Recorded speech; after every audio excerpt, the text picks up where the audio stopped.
anyone name that tune? No, but it sounds Chinese or something. Pentatonic. Yeah, it does sound a little Asian. No Asian. It's My Old Horse Died by Doc Boggs. Oh, I never would Right. have guessed that. That's right. What a lovely All right, name. everybody. Welcome to the call. This is Telman Knudsen, and I am your co-host on the meditation event, along with my absolutely extraordinary, completely unprecedented monk co-host, Dada Navanilananda, the amazing meditation teacher of over 35 years. He's an author, he's a writer, he's a musician, he's an incredible guy. We're very, very proud to bring you the meditation event. Today, on our call, we have the highly esteemed Doctorus Stephen Gregory Jones. He really likes it when you say his full name. We thought we'd throw in a little Doctorus instead of doctor, just for your listening pleasure. Dr. Steve G. Jones, amazing guy. You're going to be learning about self-hypnosis and meditation and where those two worlds overlap, where they combine, how they relate to one another here today during our call. Dada is someone you should pay close attention to. He teaches people how to meditate. He teaches people how to get started with meditation. He trains people as individuals. He works with people in groups. He speaks from the stage. He records CDs and audio programs and videos. He is the real meditation deal, and I'm very proud, very happy, very excited to have him as a co-host during our incredible 24-speaker meditation event. With that said, Dada, over to you before we jump in and give Steve the unbelievable introduction that he deserves. Thank you so much, Telman. I want to tell you, our listeners, about my friend Telman, because he's also an amazing guy, and we've really been enjoying running this show together. And he's a Telman Knudsen, that's his Norwegian name, some ancestor there. He's a wealth hypnotist and a self-made internet millionaire entrepreneur, and he's a long-distance barefoot runner, which sounds like hard to believe, but he actually attempted to run across America barefoot, which I wouldn't even imagine trying to do. And he got a good number of hundreds of miles. He didn't make it the whole way, but he also runs a non-profit to raise money for homeless youth in America. So he's a very extraordinary fellow, and we love working together. At least my side of us does, and he tells me he does too. And we got together to put on this show, the meditation event, because we have different perspectives on this whole area of exploring consciousness, which fascinates us. I'm coming from an Eastern meditation tradition. I've been practicing that all my life, pretty much, all my adult life. And Telman comes from the tradition of Western hypnosis. So that's why we decided to get together and bring you these two unusual perspectives on meditation in our show, and to help you along your path of personal development and enable you to give as much back to the world as you can. And today's going to be particularly interesting because Steve D. Jones is a hypnotist himself, and he's going to be talking about self-hypnosis, and his background is in that area. So we're going to have a very unique look at this subject today, I think. So tell me, why don't you bring our listeners up to speed on how this all works? So, guys, first of all, I want to make sure that you're in exactly the right place right now to get the most out of the call that you possibly can. Go to www.themeditationevent.com/Steve, S-T-E-V-E, www.themeditationevent.com/STEVE.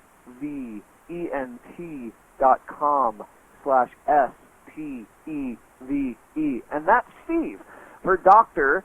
Stephen Gregory Jones, who is our special guest here today. Now, you're going to know you're in the right place because you're going to see a photo of Steve right there up on the page. It says Audience Dashboard. There are a whole bunch of things you can do on the page. I want you to focus all of your attention on the Q&A box. Just scroll down ever so slightly. You'll see the Q&A box. Type in the single biggest question that you have for Steve on hypnosis, self-hypnosis, meditation, or the relationship between self-hypnosis and meditation.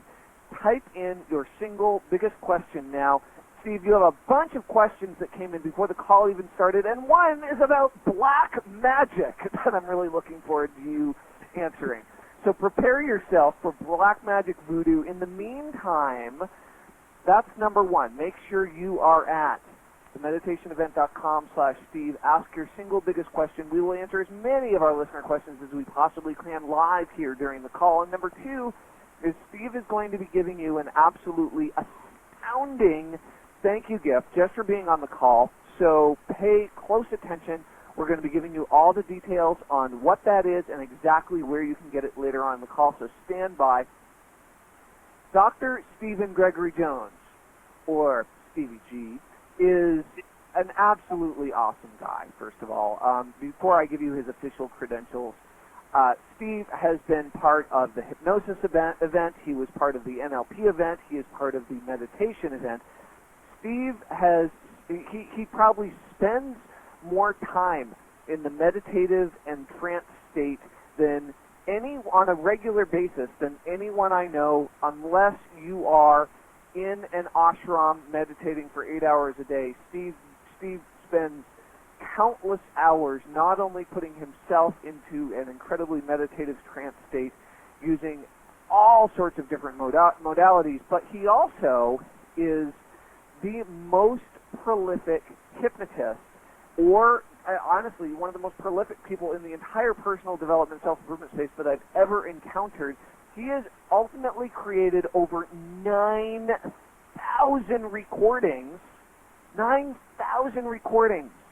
that help you to enter the trance state and transform your life. So if you have ever wanted to listen to anyone's work that will that is truly, truly experienced, helping people go into the state and make profound changes and shifts in their life, Steve has practiced like you would not possibly believe. He's a clinical hypnotherapist. He's an NLP trainer. Steve G. Jones, Dr. Steve G. Jones, is a life coach. He's a law of attraction expert, and he's the founder of the American Alliance of Hypnotists, the American University of Neuro-Linguistic Programming, commonly referred to as NLP, and the Global Sciences Foundation. Dr. Jones has a doctorate in education from Georgia Southern University. He's created thousands of self-help recordings, as I mentioned earlier, programs and certification courses to help empower you. If you want to make a positive change in your life, Steve G. Jones can make all the difference in the world. He is absolutely, positively incredible. He works with celebrities around the globe, including the writer of Superman, the movie, Tom Mankiewicz. It's awesome having you on the call, as always. But in all seriousness, guys, Steve has become a close personal friend, very smart guy, very kind, very generous, and truly, truly, truly transformational. So welcome to the call, Steve. And you know, as we jump in and get started, obviously you are a hypnotist, you're an NLP practitioner and trainer. You've created so many different programs that have helped so many different lives from people all around the world. What I want to know is where your life and the world of meditation first crossed paths, right? What brought you into the meditation culture or got you interested in all this stuff? Well, and thank you for that great intro, Telman. I ate an entire breakfast during the intro, so my intro's gotten way too long. In the 80s, it was just, here's Steve, and now it's a half hour. So I've done so much stuff that I now have time for an entire breakfast during my intro. What got me interested was back in the 80s when I was just Steve. I was actually a high school kid, and I graduated in 1985. And when I was in high school, I was in military school. My parents sent me to military school because I was a bad kid, meaning I didn't get along with them. My dad had just remarried my stepmom, and there's trouble in the family. So to preserve the peace, I was sent to military school, and I hated it. And I felt stuck, so I was looking for an escape. And I started reading about Buddhism. I started reading about what monks do. What is a monk, and what does a monk do in Tibet? And I started getting fascinated by it. And I started reading about astral projection and seeing auras and all kinds of things like that. And in my bed at night, I would lie there in my bunk bed, and I would practice these things as a form of escape initially. So I was looking for a way to get out of military school. And so I did that in my mind. And I realized that meditation, among other things, such as hypnosis and astral projection, these were the keys to my escape. I didn't realize at the time that they would become lifelong tools that I could use for all kinds of situations. But that's how it started. Awesome. Wow. Well, I mean, my personal experience is pretty similar. And Dada, I didn't go to military school, but as far as getting interested in astral projection, pretty connected. So, Dada, I know you have some questions as it relates to the crossover between meditation and hypnosis, right? Yeah, I'm really interested to hear what Steve has to say about this. I'm not an expert in hypnosis, and I'm going to learn something really new today, I'm sure. So, though my spiritual master in India, he used to describe meditation as a form of self-hypnosis. So I'm really interested to know more about, well, firstly, what actually is self-hypnosis, Steve? Well, self-hypnosis is anytime you put yourself into a state of alpha or lower. And alpha is just a measure of brain frequency, brainwave frequency, how quickly how frequent, how often your brain is cycling. We can measure that. And so normal awakening consciousness is beta, where we have a fairly rapid brain frequency. We're kind of ticking away. If we could hear it, it would sound like it'd sound very rapid. But if we slow it down, it's more like, then that's when we're getting lower and lower into hypnosis, which is also meditation. So anytime we go into alpha or lower by causing ourselves to go there, that is considered a hypnotic state. But it's really no different, and I agree with your teacher in India, it's really no different than a meditative state. You're also putting yourself in a meditative state, which we would scientifically define that way as well. Okay, so in terms of the internal experience and the process, what are the common points between meditation and self-hypnosis? Because I know they're different techniques, but do they take you to the same place, or is it a different experience? Well, the common points are that you are in a relaxed state. You're also working on expanding your horizons somehow, and it's also something that you can do yourself.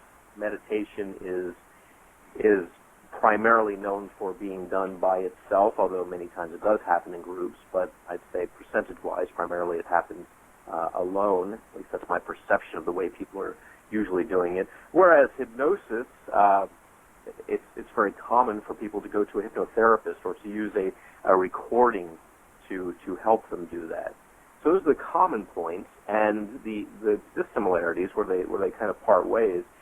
Meditation doesn't necessarily have the burden of change. When you go to a hypnotherapist or when you use a hypnosis recording, it's usually got a title such as "Stop Smoking" or "Overcome Fear of Flying" or something like that. It's outcome driven.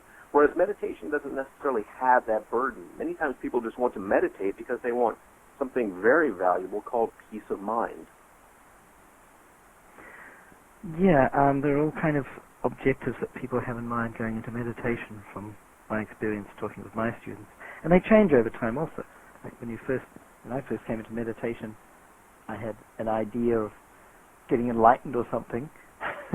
That's not the way all that many people start out, but a lot of people come into it with an idea like you're talking about, just trying to get peace of mind. But there's a whole lot of different motivations.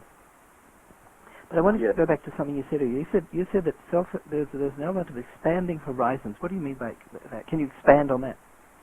Sure, I'll expand on the expanding horizons. That is a point of similarity between hypnosis and meditation. When I say that, I mean working on something such as getting better at astral projection, for example, or seeing auras, or just opening your mind to being more receptive in general. Anytime when you're working in the self-help realm, that's where you're going to have this concept come in. What I meant when I say expanding your mind, anytime you're working on in the self-help realm, which can be something as straightforward, as I said, as just getting peace of mind. Stress is such a huge killer, really. It causes a lot of challenges for people, a lot of health risks develop as a result of stress, a lot of things that can be avoided develop as a result of stress. So when I say just getting peace of mind, I'm not talking about any small deal. I'm talking about getting something that's tremendous, actually. Well, who was it? One of the saints talked about the peace that passeth all understanding. So peace can be something big. Oh, absolutely. So meditation is sometimes described as a way of reflecting on our own consciousness, and sometimes people talk about self-realization, so it's a way of really coming to understand yourself. Can hypnosis be used in the same, or self-hypnosis be used in the same way? Yes, absolutely. Another point of similarity, reflecting on yourself, seeing where you're at, seeing if you like where you're at, pinpointing yourself on the map of your life, and deciding if you are on the part that you want to be on, or if the part that you want to be on, that you are on, leads to, or could potentially lead to the part that you want to go to. So, yes, all of those, that concept is relevant, and it's actually relevant to both hypnosis and meditation. Now, you talk about self-hypnosis, but you also talked about being with a therapist, I guess, or if that's the right term, with a hypnotist. Can you, or listening to tapes, but can a person practice it completely on their own without the assistance of recordings or another person? Are you talking about hypnosis or meditation or both? Yeah, I'm talking about self-hypnosis. Can you really do it on your own? Yeah. Yes, absolutely you can. Now the challenge with self-hypnosis is that if you go into a hypnotic state, and the hypnotic state doesn't end at alpha. At alpha, the lightest state of hypnosis or meditation, you can be aware of what's going on consciously. I can be in alpha without even realizing it. When you drive a car, when you read a book, etc., you can be in alpha. The lower states are theta and delta. Those states would, you'd be unconscious by the time you're in delta. So the challenge is, if you're doing self-hypnosis, if you are the hypnotist and the client, you're playing both roles, and you're hypnotizing yourself, if you go unconscious, if you go to the state of delta, let's say, then the hypnotist has fallen asleep and no one's doing the hypnotizing. So that's the challenge. That's why in self-hypnosis it's often superior to use a recording, either that you make yourself or that someone else made, when you're using self-hypnosis. Otherwise, you do run the risk of actually falling asleep, which, if you have a recording, is fine, because the recording's still playing. Research shows that your subconscious mind still receives the information, even if you do go into an unconscious state, because the unconscious states are the same as the deeper hypnotic states. There's not a different scale for each. So I would recommend using a recording just for that, unless you become very practiced at keeping yourself in a lighter state. So that's a kind of another key difference, because meditation is traditionally is practiced, as you say, or it's designed to be so that you can practice it on your own, right? Right, absolutely. Yeah, meditation is designed to be self-sufficient type tool. Right, yes. You're not dependent on a second person. Though, of course, people always have teachers, but the actual practice you usually do on your own. Right, and you can, and just to be clear, you can do hypnosis on your own as well. It's just that you may go into a deeper state, because in hypnosis we're often counting down, going down an escalator, watching the sunset as we count down from 10 to 1. So this down business really causes some people to really just check out. They go so deep that they're unconscious.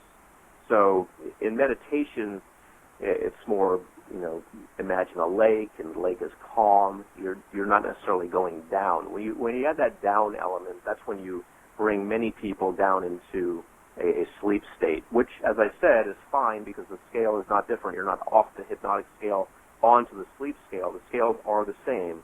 The only challenge, of course, is that you are then not able to continue on with the session, because the hypnotist yourself has fallen asleep. Well, sleep is a big problem for meditators as well. I mean, because you, especially in the beginning, people are so kind of wired that the minute they begin to slow their minds down, the next thing the body does is, it's time to sleep. And a lot of people have to struggle with falling asleep in meditation initially or at certain stages. It's a very different thing. If you fall asleep in meditation, you're not meditating. So that's an interesting difference. So I'm curious to know what you understand is actually happening. You say that hypnosis can work while you're asleep, so it's the active process is not on the conscious level at all, is it? No, it's not. And people often, when they come into my office for hypnotherapy, they often say, well, what if I fall asleep? Or what if I think other thoughts? Or maybe they're coming for a return visit, and they say, the last time you were talking about a beach, and I was thinking about my cousin Laura's birthday the whole time, and how there was a big celebration of the birthday while you were talking about a beach. I wasn't on the beach. I was at the birthday party in my mind. And I say, that's okay, because hypnosis is designed for the subconscious mind. I'm just telling you a relaxing story. As long as you're able to relax, you can think your own conscious thoughts. It really doesn't matter. What we're after is the subconscious mind. The subconscious mind is always listening. It doesn't really have a choice. It's not off doing something else. It's paying attention. It's taking in information, and that's what it does. So that's how I address that. A lot of times people do get sidetracked, but it's quite all right. And you're saying that this can still work when the person is sleeping. Would that be more true of, like, when you're in there are different depths of sleep, right? There's kind of dreaming sleep, which we first go into, and then we go into a much deeper sleep. Would it only work in one of those, in the lighter sort of sleep? No, it's fine, and we cycle throughout the night as we sleep, right. And so it really doesn't seem to have any bearing. I believe it was Professor Hilgard at UC Davis who did some research a while back about this, and I'm not aware of him or anyone else finding a distinction in the efficacy of hypnosis based upon the state that someone was in, whether it's in REM or delta or theta or alpha or any variations of those. They can even break them down into subsets of each state. I'm not aware of any correlation being drawn between any particular state that someone's in and how effective the message was. Interesting. I just said earlier that you can't, if you fall asleep in meditation, you're not meditating. But I remembered, actually, I've dreamed of meditating. Now it gets complicated. And when I wake up, I am in a very, I've actually gone into a deep, blissful meditative state while I was asleep. Now, that doesn't happen to me very often. Not often enough, because it seems like a nice way to utilize the time. But so actually, in a way, you can meditate when you're sleeping, but there's something else going on. Any thoughts on that? I'm not sure if I understand it myself. So you're saying that you're sleeping and you're having a dream about meditation, and you're wondering about the effectiveness of that. Is that correct? Well, yeah, and my subjective experience is that it feels like meditation. When I wake up, I'm in a very blissful, just sort of the after effect of a deep meditation is very much there. I say that's fine. I mean, it depends on your goal. Is your goal to be in a blissful state? Well, yeah. Okay. Well, I'd say mission accomplished.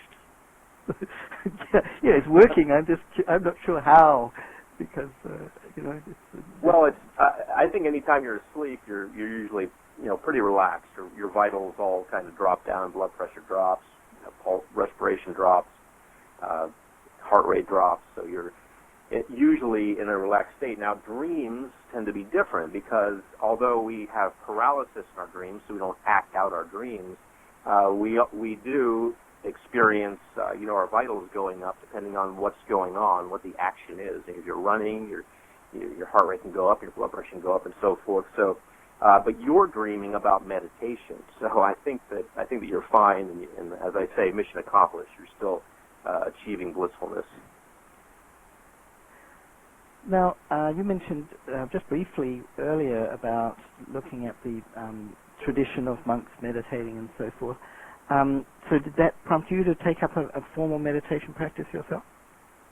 Oh, absolutely. I was fascinated by the whole concept of monks and Tibet and the Dalai Lama and the reincarnation of the Dalai Lama and all of that. When I was a kid in high school, I was lucky enough to get some books about that. I'd always go, in military school, they take us to town on Wednesdays and Sundays, and you can browse around wherever you want in the mall area. And so I went to the bookstore, and in particular, I went to the metaphysical section of the bookstore, and that's where I discovered all this. This was my library. So in probably 1982, when I think I was in 10th grade in 1982, that was my first experience getting into all of this stuff, and I didn't know anything about it at all before that. And so, yeah, it opened up my eyes, it opened up my mind. I started reading about monks. I started reading about what they do, who they are, what they're all about. And and I was reading about specific techniques that they use, so I was able to incorporate that into my daily life and share that with my friends. And of course, now I do it on a much more formal basis, helping others as do you. Mm-hmm. So I was interested in what Telman said about, because he knows you pretty well. You guys have been working together for a while. This is my first time talking to you, so it's kind of all new for me. He said you spend a lot of time in trance states. Is that? Can you tell us what the key methods that you use to do that? I mean, you obviously can't tell us in great detail, but give us a picture.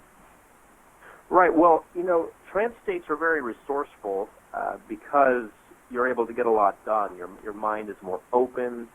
You're not just in your conscious head. You've got access to all the richness of your creativity and so forth. And I found out a while back that if I just attempted to power through everything, power through college with just my conscious mind, power through being creative with just my conscious mind, power through my everyday life with just my conscious mind, it was going to limit me because, as we know, the conscious mind is a very small part of ourselves. Our subconscious mind is the greater part of ourselves. And that's where our imagination is, and all of our vast resource of knowledge and kind of putting all the pieces together. That's where all that stuff is. That's where the stuff is that we have access to when we're dreaming or when we're dreaming of meditation. So I wanted to have access to that more often. So for me, I'm able to maintain a meditative state even while I'm walking around. Now, I don't recommend that people practice this while they're driving or riding a bike or anything like that. But over the years, I've developed the ability to do that.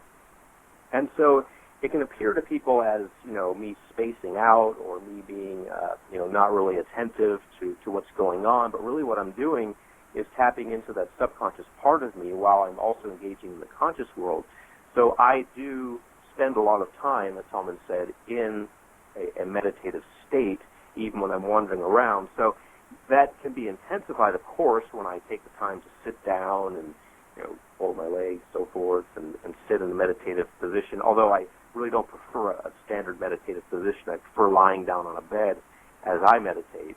But if I take time to do that, then it becomes enhanced. But I'm able to maintain a certain level of that throughout most of my waking day. That's great. That sounds very desirable. Absolutely. And you teach other people.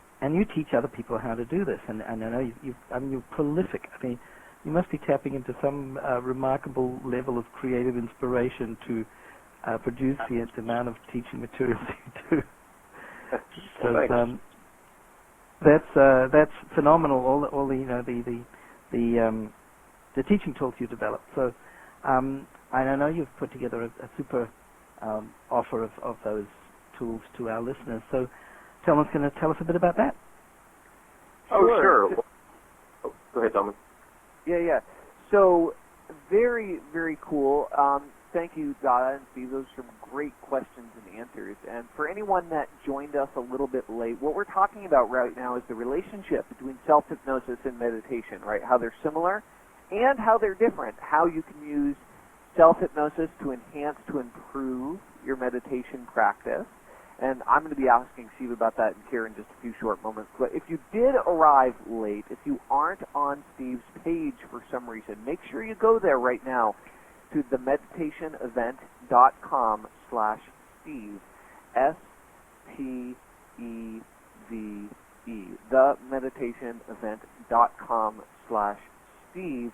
You want to go there right now. While you're there, go ahead and type in your biggest question about the relationship between hypnosis, self-hypnosis, and meditation. We're going to go into our listener questions here in a little bit, and I want to answer as many of them as I possibly can.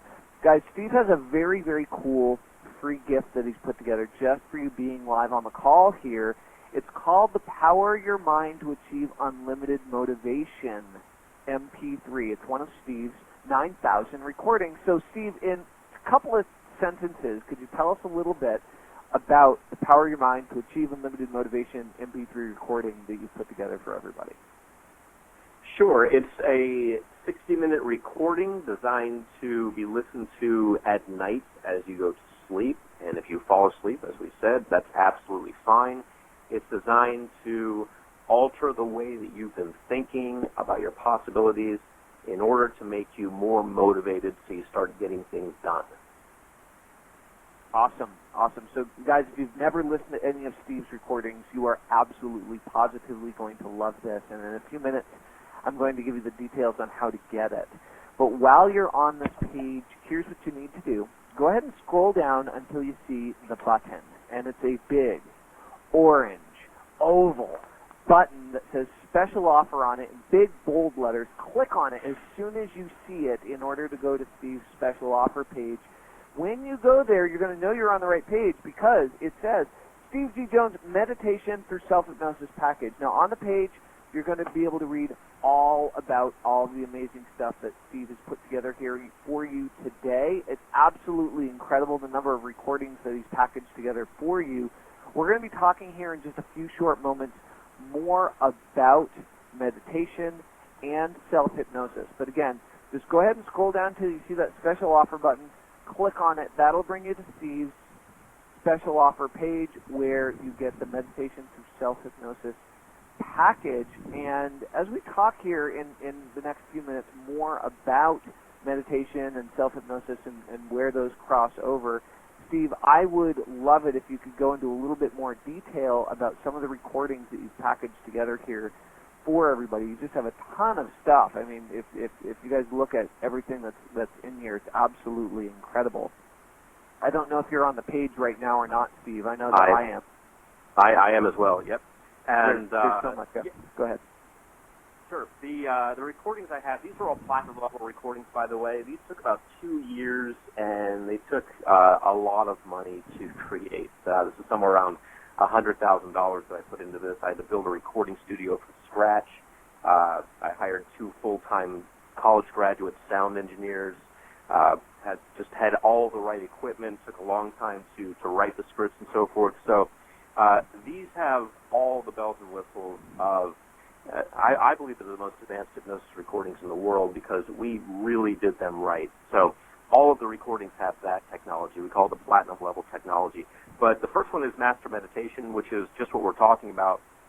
Me taking all of my knowledge and experience since about 1982 and kind of packaging it all up into a hypnosis recording, which is kind of interesting because through hypnosis I program you to be great at meditation. So rather than spending years learning meditation, you listen to a recording for about 3 weeks at night as you go to sleep and let it program you subconsciously so that in your conscious life when you want to meditate, whether it's meditate by walking around or meditate by sitting formally or lying down, you will know how to do that. Sort of like the Matrix. You know, in the Matrix, Trinity needed to know how to fly a helicopter. So she called that in, and they instantly downloaded it to her brain. So imagine being able to know how to meditate just by having it essentially downloaded to your brain. So we reduced the learning curve quite a bit. And then the next one is Inner Peace for Women. We've also got Inner Peace for Men. These are designed, you know, when you take vitamins, they have men's vitamins and women's vitamins. And women's vitamins usually have more iron, for example, because women tend to be more deficient in iron. Same concept here, except at a mental level. There are certain things that men need and certain things that women need in order to have inner peace. So I've created 2 different recordings. One is for men, one is for women. So we're throwing both of those in just to cover both bases. And then we have improved life balance. This is just something that everyone should have, which is life balance. You get this going on, you get that going on, you get the other thing going on, and then everything kind of falls apart, and then sometimes things are going well. You have to be able to roll with that. You have to be able to roll with the punches. You have to be able to keep things going. And so as someone who has created a lot of recordings and gotten a lot done and gotten a doctorate and so forth, I'm one who I feel that I'm qualified to share that ability with other people, how to just keep going on and balance it all. Because as with most people, I've got a lot going on, but I'm able to manage it well. So I've taken that skill and put it into a recording called Improve Life Balance. The next one is Master Creative Visualization. If you can see the future, you can create it. It's also got something in there for those who are kinesthetic, people who are more hands-on, that is, and auditory, people who like to hear concepts. So when I say visualize, we're also talking about the other modalities that people use. So Master Creative Visualization allows you to, in your mind, create what you want and then to go for it. And then listen to your dreams. Thought I was talking about dreams, about meditation. Well, I have a recording about listen to your dreams because many times dreams give you information that you're not consciously aware of. You may be struggling with a challenge and your dream reveals the answer, but unless you understand the language which your particular dreams are using, then it may be lost to you. So listen to your dreams allows you to get in touch with your dream life. The next one is Discover the Art of Breathing. The art of breathing is very powerful, as I'm sure Donna could elaborate extensively on, especially in meditation. When we're talking about meditation or doing other relaxing things, breathing becomes very important. So understanding how to sort of summon calmness in yourself by using your breathing in a certain way is very powerful. So that's what I teach you with that recording. And these are hypnosis recordings, so it's not as if you have to sit and take notes. It just programs your subconscious mind. And then discover abundance. What I mean by abundance is an abundance of friends, an abundance of money, an abundance of happiness, an abundance of joy, an abundance of energy. That's what I'm talking about when I say discover abundance. So it's not just financial abundance, it's abundance in every aspect of your life in which you can imagine being rich. And then master relaxation. Again, we talked about stress and how devastating stress is. If you think about it, a lot of challenges that people face are the result of stress and their perceived inability to deal with the challenges that life throws their way. So master relaxation is all about calming down and allowing that to move your life forward in such a way that you're going through life in a calm way and getting more things done and just being more effective in general. And the next one is control, concentration, and focus. If you have energy, if you have relaxation, but you're not concentrated, you're not focused, then you're going to have a challenge. So this is all about getting you focused like a laser on what you need to do.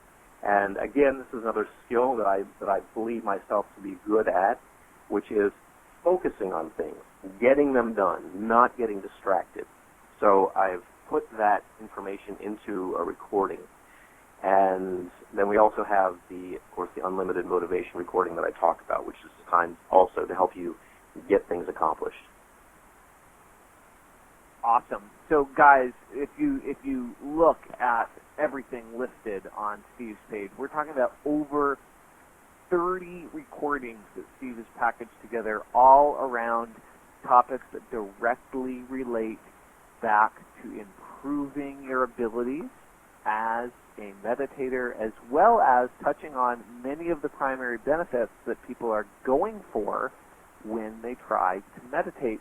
You know, hypnosis and self-hypnosis is an awful lot like guided meditation. If you've ever been on any of our other calls previously, then you already know what a guided meditation is, because most of our speakers lead us through a 5 or 10 minute guided meditation. And so, Steve, I know I'm kind of catching you off guard, but if you're willing to in a few minutes, I would love it if you'd be willing to walk us through a 5 or 10 minute kind of self-hypnosis for meditation type of experience. Is that something you'd be up for doing? Oh, absolutely, Tommy. Awesome. Awesome, awesome, awesome. So you guys are going to get to experience that here in just a few short minutes. So make sure you are at themeditationevent.com/Steve. Scroll down on that page until you see that big orange oval special offer button. Click on it to see all of the amazing stuff that Steve packaged into his Meditation Through Self-Hypnosis program. And when you buy this, you're going to get access to these downloads immediately. So well over 90% off. You guys are going to get $1,198.50 worth of real value if you're to buy all these things from Steve separately on his website. That's how much you would pay for it for a one-time payment of $97. So absolutely incredible. 30 MP3s. You can listen to a different one every day of the month if you want to. Absolutely incredible. So Steve, first of all, thank you for such a generous and amazing, amazing offer. I know that people are just going to love these recordings and get a ton out of it. And even if you've never been hypnotized successfully, believe me, Steve will change that. He will turn it all around for you. And this is backed by an ironclad 30-day money-back guarantee, unquestionably. So even if you don't like the sound of Steve's voice, if you don't like the topics for any reason whatsoever, you can ask for your money back and we'll happily give it to you. So you have absolutely nothing to risk. You're going to love where self-hypnosis meets meditation with Steve's package. So go ahead and pick that up right now. And what I want to do is go over a few more questions that I have personally for Steve.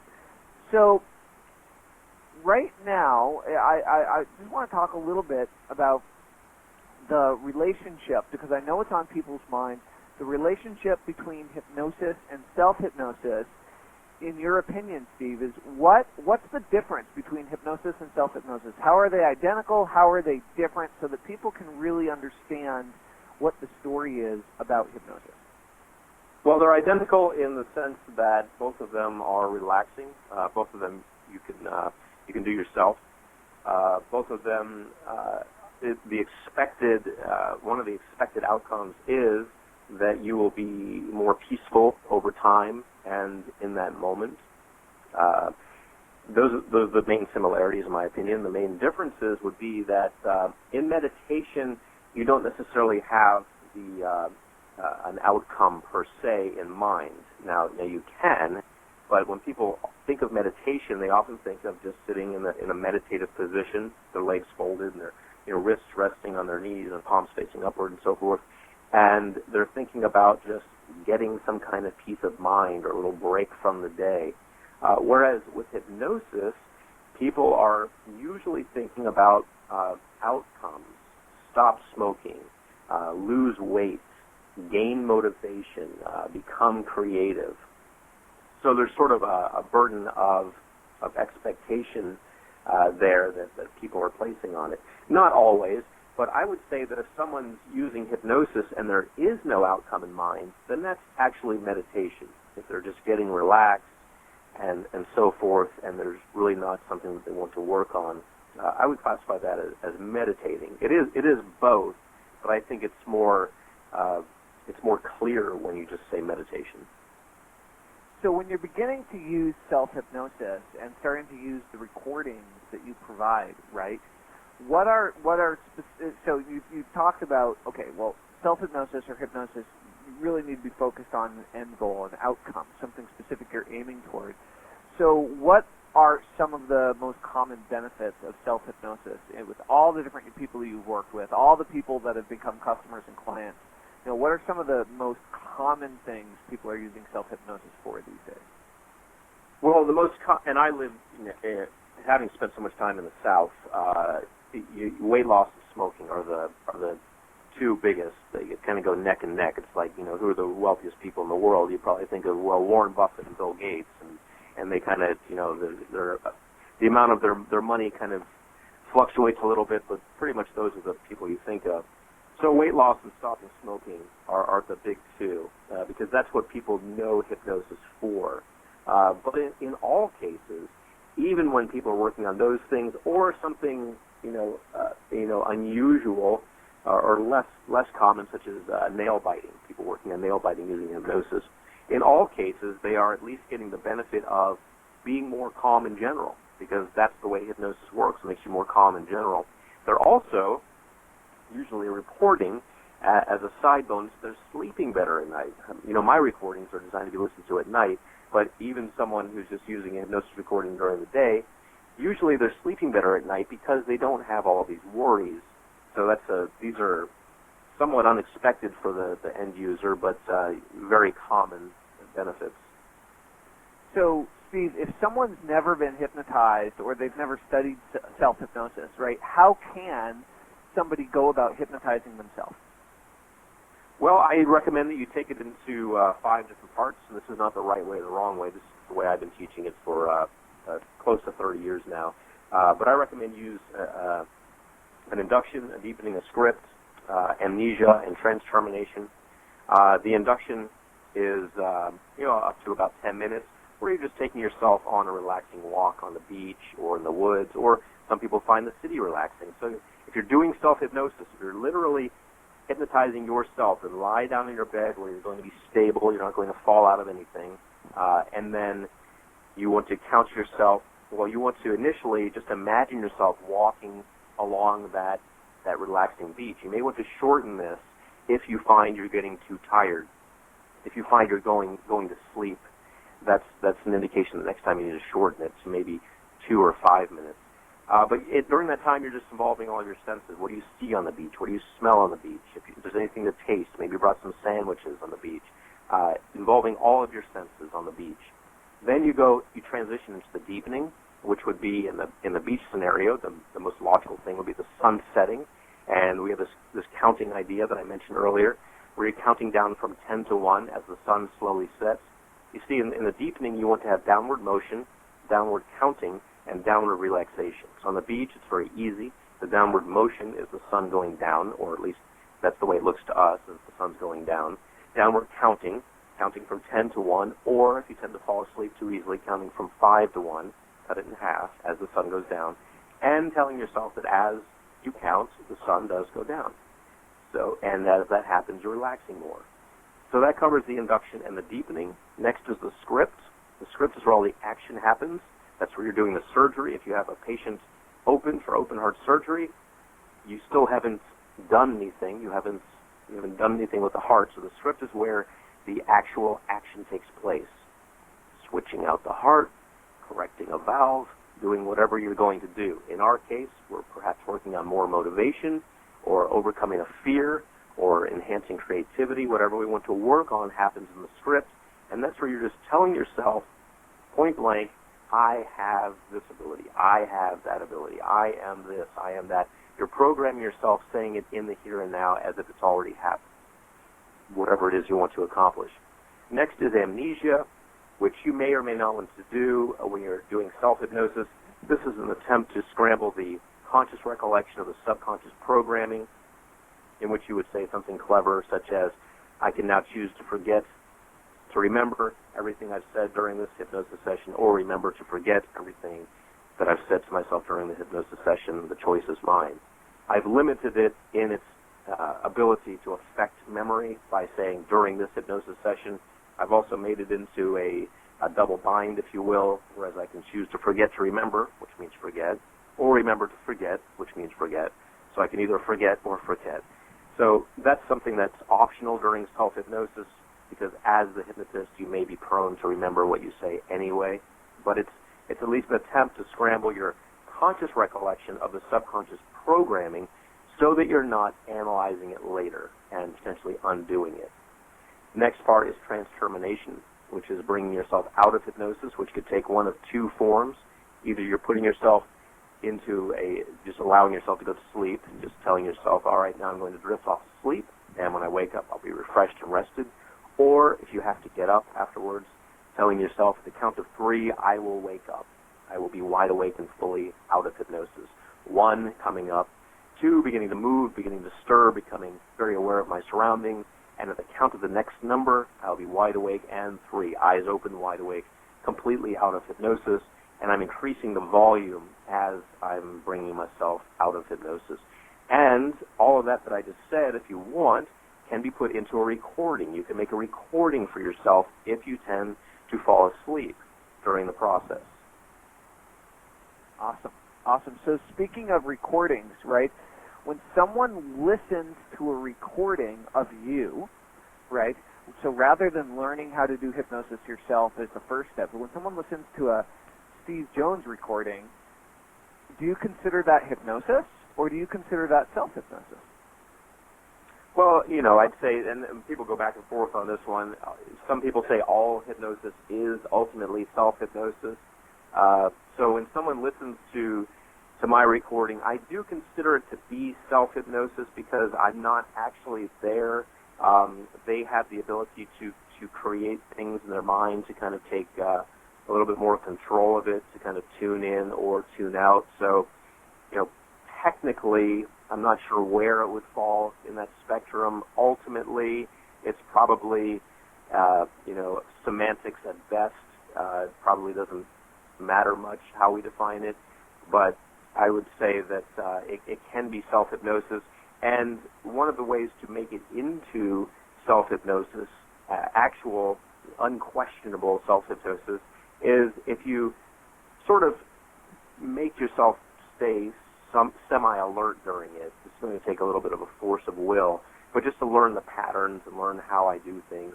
And then you can take that technology and either make your own recording, or you can do it without a recording at all by just guiding yourself through that, which is, of course, completely unnecessary because you have a recording that's perfectly well designed to do that. But if you wanted to move it completely into the realm of self-hypnosis, you could do that.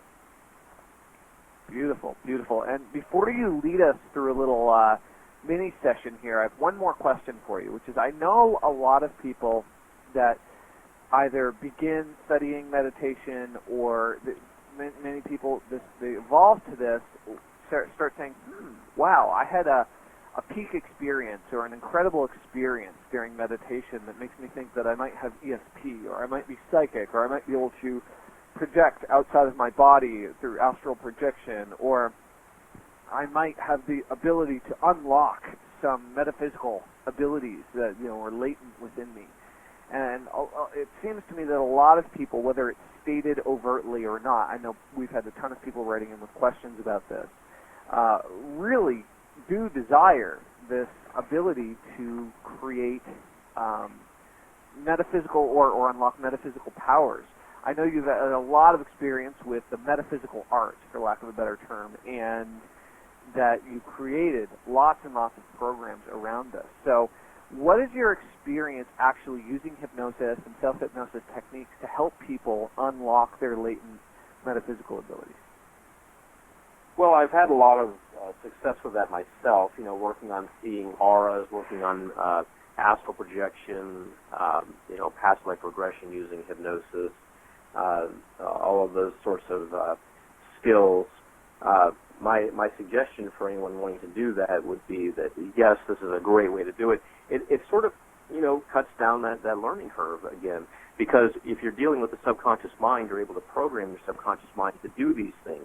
So rather than kind of beating away at the conscious mind and forcing yourself to see auras and so forth, if you just program your subconscious mind to do it, and also if you do it in a relaxed state for the first time, you're going to realize that yes, you do have the ability to do it. And many times for these abilities, which are completely natural, by the way, they're natural abilities that we have to be able to communicate psychically and read auras and so forth. We have to realize that these abilities usually don't happen for people because they're trying so hard. I don't even like that word trying, but that's what they're doing. They're pushing themselves without really expecting to succeed, and they get stressed out about it. And so if you relax and just calm down, that in and of itself is usually enough to allow you to tap into your abilities. Awesome. All right. Well, we have some questions that relate to that we'll go into in a little bit. But first, I would love it if you'd walk us through, say, a 5 to 8 minute long hypno meditation session. Oh, absolutely. I'd be glad to. And for this hypno meditation session, I like that term, what I'm going to do is use some hypnotic techniques and meditative techniques to allow anyone listening to relax. So Before we do this, I need to make very clear that this is not something you do while you're driving a car or riding a bike or jogging or doing housework or anything else. This is something that you only listen to when you're doing nothing. You're just sitting down or lying down, and beyond that, you're in a stable position. So if you're in a chair, you're in a chair that has arms, or you're sitting in such a way that you will not fall out of it if you were to relax. Ideally, you should be lying down on a couch or a bed, or even on the floor with a pillow behind your head, and make sure that no one's going to disturb you. If you need to prepare for this, go ahead and do this now. If you're not in one of these situations, then I suggest not listening to this part right now, because if you're driving a car or operating any kind of machinery or doing anything, and you start listening to the way I'm talking, using these hypnotic language patterns and talking about meditation, you could very well go into an unconscious state. So we don't want that if you're doing something. So listen to this when you're doing nothing, meaning you're just lying down and you're stable. Having said that, let's go ahead and begin, and we'll do up to 8 minutes here. And I'm just going to give you a little taste of meditation / hypnosis, because we don't have time to get into anything very intense or deep here. So I'm just going to kind of bring you in it, bring you out of it, and here we go. So what I'd like you to do is imagine yourself walking down to the edge of a lake.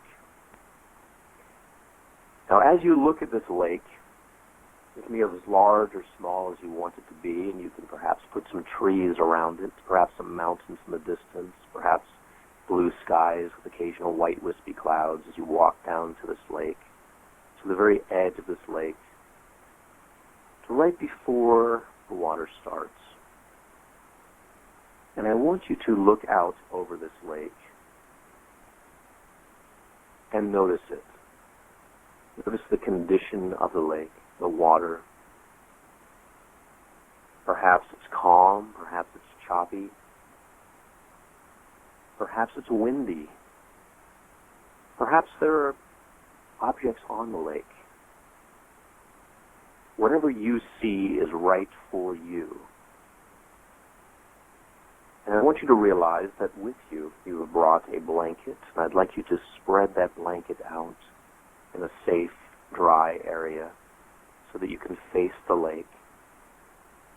And as you spread this blanket out, you just take time to relax, inhaling deeply now through your nose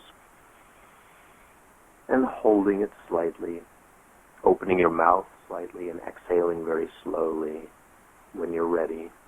Good. As you sit down on this blanket and face the lake, you sit or lie down in any position you want, as long as you can see the lake. Taking another deep breath in now through your nose, inhaling very deeply, filling your lungs, stretching them out, and holding it. And then open your mouth slightly when you're ready and exhale very slowly. And then continue breathing easily, effortlessly, and comfortably as you relax, as you unwind, as you let go. And I want you to notice the condition of the lake. Perhaps it is choppy, perhaps it is calm, but whatever you see is right for you. Rather than attempting to control the lake, I would like you to observe the lake and realize that this lake exists only in your mind. This lake is a reflection of how you are feeling right now. And as I talk, just allow that lake to do what it wants to do. Let go of any attempt to control it whatsoever. Ideally, over time, what you will notice is that that lake takes on a calm formation and eventually becomes so calm that it is reflective like a mirror, perfectly reflective. But right now, just let that lake do what it wants to do as you relax yourself. As you take another deep breath now into your nose, I want you to inhale relaxation. And as you hold it, let that relaxation spread throughout your body. And when you're ready to exhale, let go of any stress, any anxiety, any challenges that you tend to dwell on. Let those go. And when you're ready, I'd like you to repeat that process, breathing in through your nose, breathing in relaxation, calmness, and peace of mind. And as you hold it, those attributes fill your body, your mind, your soul. And as you exhale, when you're ready, you let go of any negative thoughts, anything you've been holding on to. Just let it go.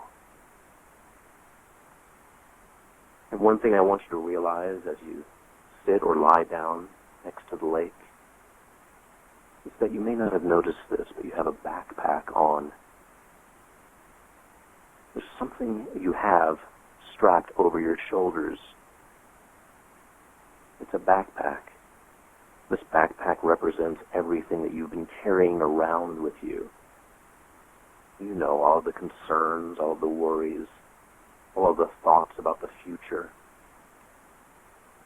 All of the things that you thought really mattered, but you realize now they're just slowing you down. And I want you now to take that backpack off. Go ahead and slip the left strap off, then the right strap. Notice how your shoulders suddenly feel more relaxed. Notice how even though you're sitting or lying down, you can tell the difference. And you know that when you stand up, things are going to be different. From now on, you're going to be lighter. You're going to be more free. That's right, just relaxing as you take that backpack off. And as you allow yourself to relax now, I want you to notice the condition of the lake. And realize that over time, that lake is going to calm down more quickly when you sit or lie down to go into a meditative state. That lake is going to calm down more quickly. Eventually, with time, patience, and practice, you'll have the ability to do this in your mind anytime, anywhere. To imagine that lake and imagine it being calm almost instantly. Calmness allows you to tap into certain abilities. It allows you to do what you need to do in a more efficient way. I'd like you now to imagine something that you want to do, something that you want to accomplish. Hold that thought in your mind now as you imagine it. I'd like you to imagine being in the future now at a time when you have accomplished that goal.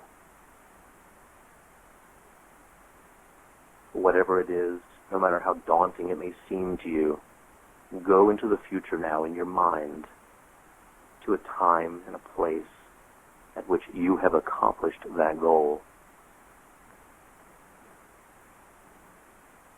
And notice how good you feel. Feel the feelings of someone who has achieved something they wanted to do. Notice how good it feels. Notice how powerful it is for you, for your friends, for your family. The example that you have set. Feel all of those good feelings.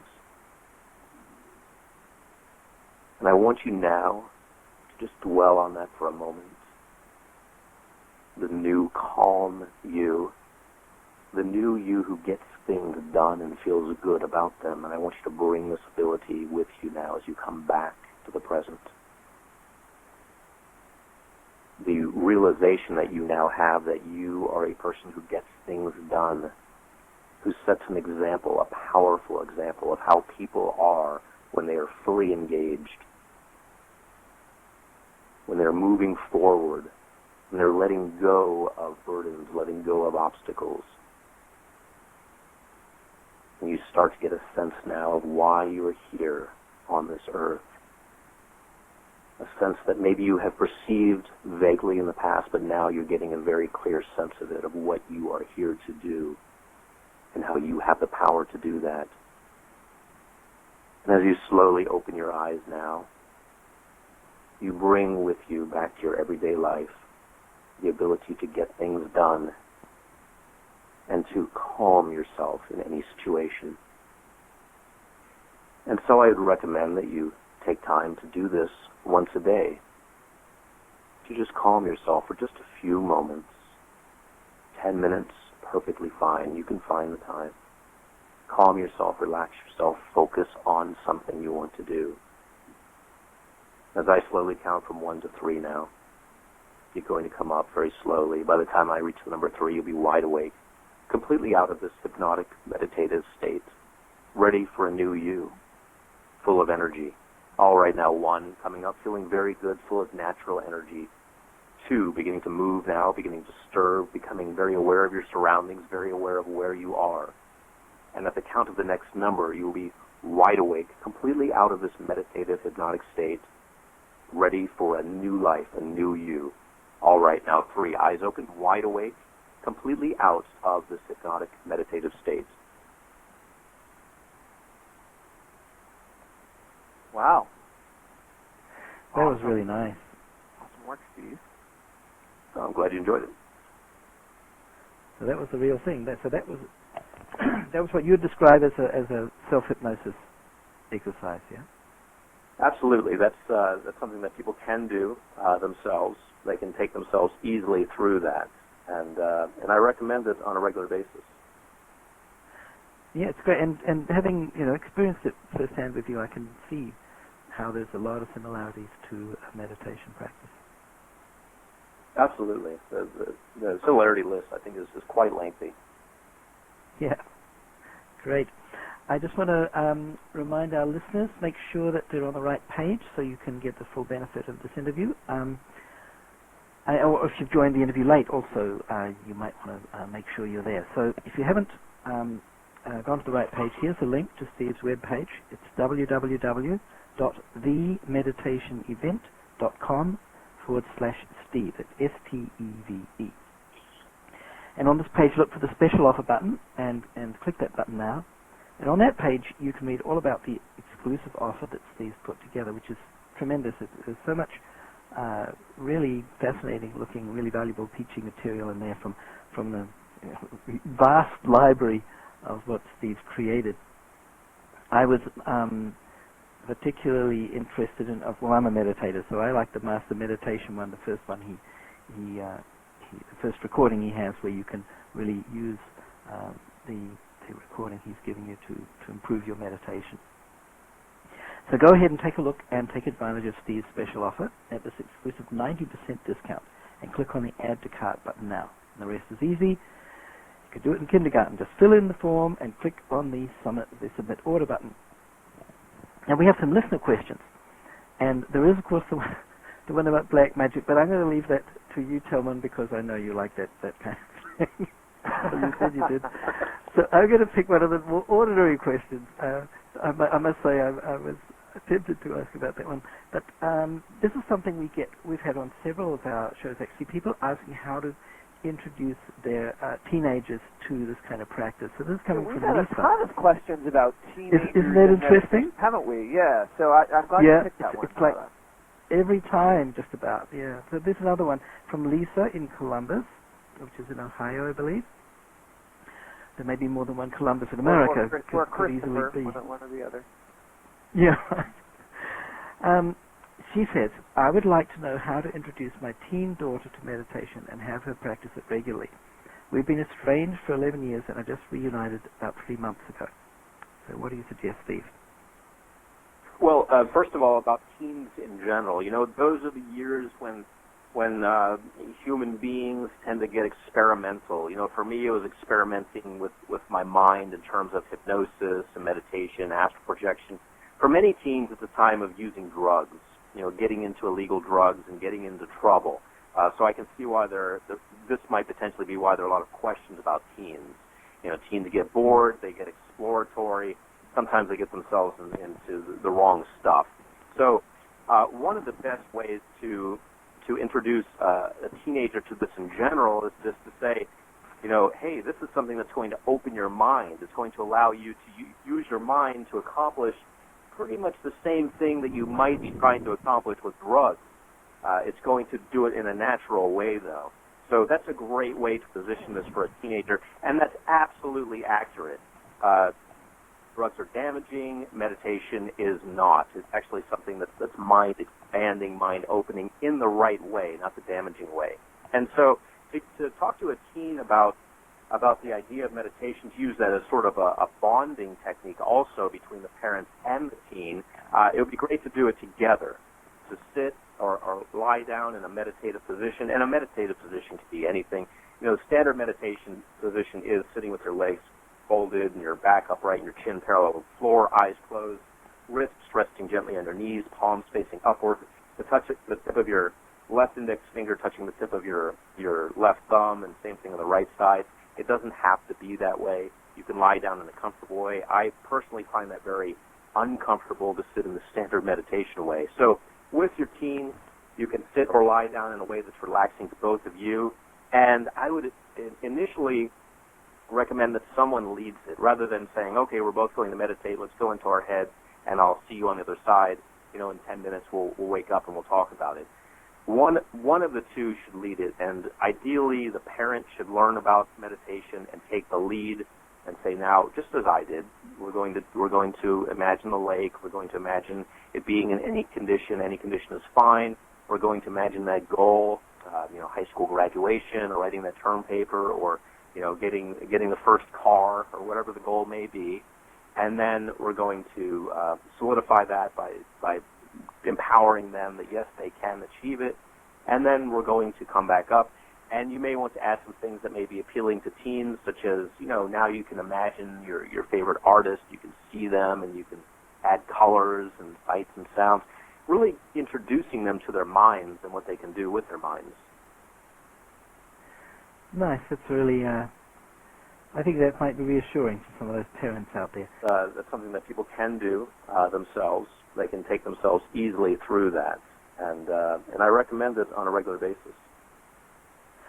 Yeah, it's great. And having, experienced it firsthand with you, I can see how there's a lot of similarities to a meditation practice. Absolutely. The similarity list, I think, is quite lengthy. Yeah. Great.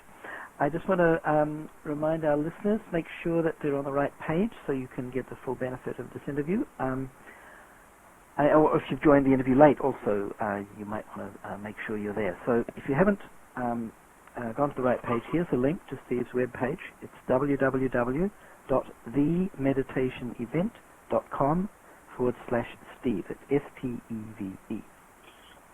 And on this page, look for the special offer button and click that button now. And on that page, you can read all about the exclusive offer that Steve's put together, which is tremendous. There's so much really fascinating looking, really valuable teaching material in there from the vast library of what Steve's created. I was particularly interested in, I'm a meditator, so I like the Master Meditation one, the first one the first recording he has, where you can really use the recording he's giving you to improve your meditation. So go ahead and take a look and take advantage of Steve's special offer at this exclusive 90% discount, and click on the Add to Cart button now. And the rest is easy. You could do it in kindergarten. Just fill in the form and click on the Submit Order button. Now we have some listener questions, and there is, of course, the one about black magic, but I'm going to leave that to you, Telman, because I know you like that kind of thing. You said you did. So I'm going to pick one of the more ordinary questions. I must say I was tempted to ask about that one. But this is something we've had on several of our shows, actually, people asking how to introduce their teenagers to this kind of practice. So this is coming from Lisa. We've had a ton of questions about teenagers. Isn't that interesting? Haven't we? Yeah. So I'm glad you picked that one. It's like every time, just about. Yeah. So there's another one from Lisa in Columbus, which is in Ohio, I believe. There may be more than one Columbus in America. Or Christopher, easily be. one or the other. Yeah. She says, I would like to know how to introduce my teen daughter to meditation and have her practice it regularly. We've been estranged for 11 years and I just reunited about 3 months ago. So what do you suggest, Steve? Well, first of all, about teens in general, those are the years when when human beings tend to get experimental. You know, for me, it was experimenting with my mind in terms of hypnosis and meditation, astral projection. For many teens, it's a time of using drugs, you know, getting into illegal drugs and getting into trouble. So I can see why this might potentially be why there are a lot of questions about teens. You know, teens get bored, they get exploratory, sometimes they get themselves into the wrong stuff. So one of the best ways to introduce a teenager to this in general is just to say, you know, hey, this is something that's going to open your mind. It's going to allow you to use your mind to accomplish pretty much the same thing that you might be trying to accomplish with drugs. It's going to do it in a natural way, though. So that's a great way to position this for a teenager, and that's absolutely accurate. Drugs are damaging. Meditation is not. It's actually something that's mind-expanding, mind-opening in the right way, not the damaging way. And so to talk to a teen about the idea of meditation, to use that as sort of a bonding technique also between the parents and the teen, it would be great to do it together, to sit or lie down in a meditative position. And a meditative position could be anything. You know, the standard meditation position is sitting with your legs folded and your back upright and your chin parallel with the floor, eyes closed, wrists resting gently on your knees, palms facing upward, the tip of your left index finger touching the tip of your left thumb, and same thing on the right side. It doesn't have to be that way. You can lie down in a comfortable way. I personally find that very uncomfortable to sit in the standard meditation way. So with your teen, you can sit or lie down in a way that's relaxing to both of you. And I would initially recommend that someone leads it, rather than saying, okay, we're both going to meditate, let's go into our heads, and I'll see you on the other side. You know, in 10 minutes we'll wake up and we'll talk about it. One of the two should lead it, and ideally the parent should learn about meditation and take the lead and say, now, just as I did, we're going to imagine the lake, we're going to imagine it being in any condition is fine. We're going to imagine that goal, high school graduation, or writing that term paper, or getting the first car, or whatever the goal may be. And then we're going to solidify that by empowering them that, yes, they can achieve it. And then we're going to come back up. And you may want to add some things that may be appealing to teens, such as, now you can imagine your favorite artist, you can see them, and you can add colors and sights and sounds, really introducing them to their minds and what they can do with their minds. Nice. That's really, I think that might be reassuring to some of those parents out there. Just the other thing I find useful in getting teens to even consider this is to do with their role models. And there are so many public figures, especially actors and musicians who practice meditation. If you can point out to them that, Hugh Jackman, the Wolverine actor, he practices meditation. So, that might help to get Not only does Hugh Jackman practice meditation, but Wolverine has been practicing meditation for decades. For decades. Of course he has, yes. He's a trained samurai warrior. That's true. Yes, that is both correct. of them are in there. There are literally hundreds of examples like that from popular culture, which can help these kids to take it as something, oh great, that's something I might aspire to use. Yes, absolutely. Relating it to a relatable figure is always good. Wolverine. Wolverine. Favorite superhero since I was 8. Awesome. Absolutely awesome. Alton, you could have powers just like Wolverine. That's right. Yes. Can you hypnotize me to have adamantium claws, Steve? We can work on that. I can hypnotize you to make you Thank feel you. what you do. That's awesome. Yeah. That's awesome. So speaking of being hypnotized with special powers, so we're going to talk about black magic as the last question. But first, what I want to talk about is self-hypnosis in reducing aspects of chronic illnesses, right? I have my own opinions on this, but I'm curious about yours. Illnesses like asthma or sleep apnea. I guess we have Isabeau from, I can't quite pronounce it. It almost looks like it's like placentia, not placenta, placentia. Yeah. Not quite sure where that is. That may be where Wolverine's from. Exactly. But she wants to know whether self-hypnosis can be used to help breathe better with things like asthma and sleep apnea? Well, the answer is yes. However, there's a strong, disclaimer here, which is anytime you have any medical challenge, you always consult a physician first. You never use hypnosis or meditation as your first line of attack. You always go to a doctor. And having said that, and also I had an office in the Roxbury Medical Building in Beverly Hills 90210 for 4 years. It was me and a bunch of plastic surgeons in my building, and in the surrounding buildings, there were all kinds of doctors. They would regularly refer clients to me. In fact, that's how I met Tom Mankiewicz. He needed to quit smoking. He was referred to me by his doctor. And so Tom Mankiewicz, the writer of Superman. So when I had my office there, so you always consult your doctor first. Having said that, doctors are very on board with these ideas, because doctors figure, why not? Give it a shot. You're talking about breathing techniques. Okay, see if it works. So they're usually going to be very on board with that. And what they're learning more and more, and having had a talk with the doctor at Cedars-Sinai in Beverly Hills recently, within the past few months, they're becoming, and he was a neurologist, they're becoming very aware that many medical conditions are actually caused by the mind. They become physical manifestations of things that we think of. He was telling me about a patient who actually created the symptoms of MS, multiple sclerosis, just with her mind. And by having her go into a meditative state, he was able to release her from the symptoms of MS. So these are not really miracle cures. This is just the way the mind works. Many people get into those situations by their thinking, and they can get out of them by altering their thinking.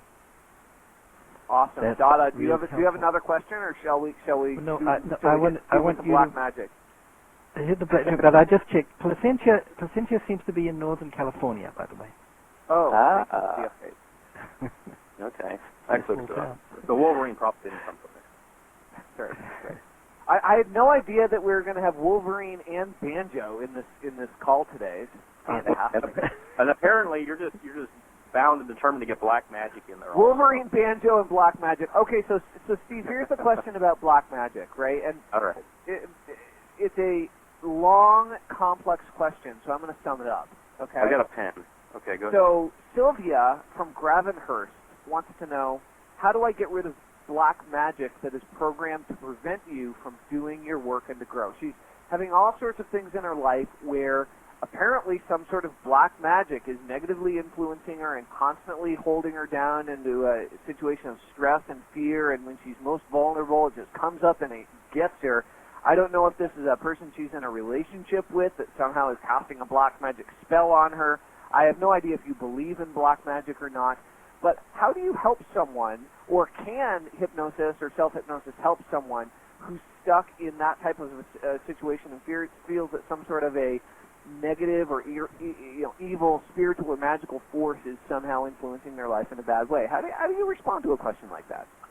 Well, I was first introduced to this as I was going through college. I had a job as a dialysis technician in the mid '80s, and I remember. And dialysis is, when your kidneys don't work properly and you have to be dialyzed, you have to be put on a machine which cleans your blood out for you. And one of the patients was telling me one day as I was hooking him up on the machine, he said, "There's a curse on me." I said, "What do you mean?" He said, "Well," and he had diabetes. He had lost his left eye. He had one of his legs amputated. I could see where he would draw that conclusion. But he said, someone put a curse on me. And I said, wow. And I didn't at that time have the tools to help him, to do anything for him per se. I was just a student starting out in life. I was fairly young, but that stuck in my mind. What I've realized since then in my studies and just going through life is that these concepts are generally rooted in hypnosis. Believe it or not, they all boil down to self-hypnosis. And the reason I say that is, let's say somebody told the caller that we're dealing with now that they have put a black magic spell on them. They're using black magic to do something with them. Well, in order for that to work, that person has to believe it. They have to believe that that's actually true. Once they believe it's true, they become like that patient that I dealt with years ago in the dialysis clinic who felt that he was cursed. They become like the patients who the doctor at Cedars-Sinai was working with who developed the symptoms of MS. Their mind starts to manifest all sorts of things based on what they believe their reality to be. And if you don't believe this, you can check out medical journals as far back as 1950 where they were using hypnosis to stop bleeding. They would actually prick someone's arm, and the person they used hypnosis with, they're able to control the bleeding more quickly than the person they didn't do that with. They're also able to remove warts from people. It takes time, of course, talking months here, but just by programming them to do that. And you may think, well, how is that possible? The way it's possible is your brain has the ability to control your body. Your brain can disassemble a wart. It can clean it up for you. And your brain can control your blood flow. It regulates everything.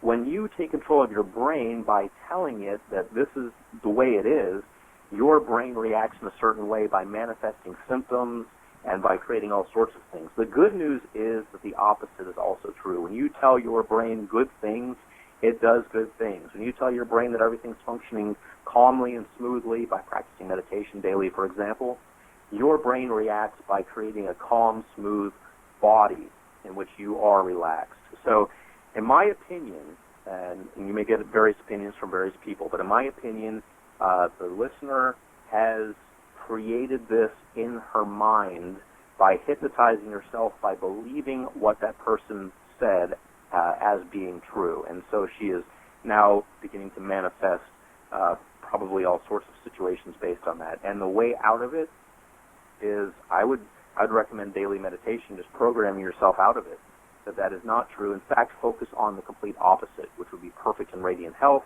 and being free from any stress related to this whatsoever. All Good right. suggestion. Yeah, Beautiful. I like that reading of that. Thank you. Sure. Well, we have actually gone over time, but we are still here, and we do have to finish though. It's been a real pleasure having you with us, Steve. Just the last message from Tillman. Yeah, guys, Steve, this has been awesome. Number one, I want to make sure everyone gets the free thank you gift that you so graciously provided everybody.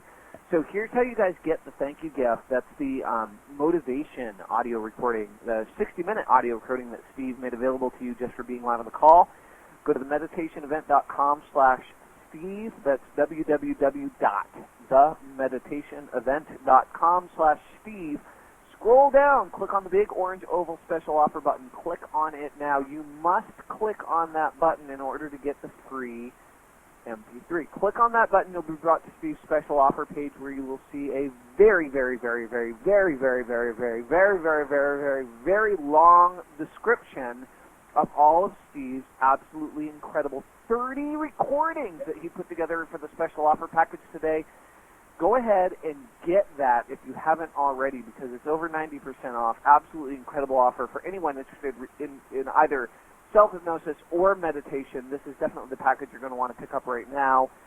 Scroll to the bottom of that page, and at the bottom of the page, you are going to see a red box. And in the red box, you can put in your name, you can put in your email address, and we'll send you a link in a few minutes to where you can download the Motivation MP3 that Steve was talking about earlier. And, as I said, if you haven't already picked up Steve's special offer package, upper right-hand corner of that special offer page, there's an orange button. It says Add to Cart. The button says Add to Cart. Click on it right now. On the next page, you'll fill out the form and put in your contact information, your credit card information, submit the form, and you will have instantaneous and immediate access to Steve's incredible special offer package online. So go ahead and pick that up now. If you haven't done so already, you are absolutely going to love it. For anyone that joined us late, or if you love the call so much and the amazing hypnosis session that Steve walked us through, go ahead and share the following link with friends, family members, www.themeditationevent.com/interview. Give that to everyone you know. Themeditationevent.com/interview. We're going to be putting a 48-hour replay up here in the next few minutes where you guys can check it out. and let your friends listen to it. Again, themeditationevent.com/interview. Steve, this has been awesome. Really appreciate your time. Well, thank you both, Telman and Dada. I appreciate it. It's been great, and I learned all these things about hypnosis that I didn't know before. Thank you. Beautiful. My Beautiful pleasure. Beautiful.